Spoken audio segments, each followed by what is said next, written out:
Serratus anterior. Intercostals. This would be your external abdominal oblique. Hold on a second. External abdominal oblique.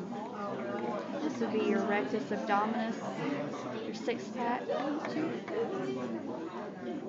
Would this be your external abdominal oblique?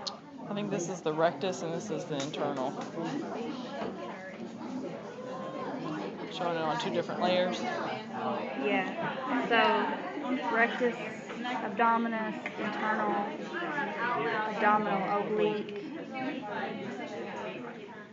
This would be your Pectoralis major. Your pectoralis minor is actually going to be, yeah, we got that a little bit messed up because it's your serratus.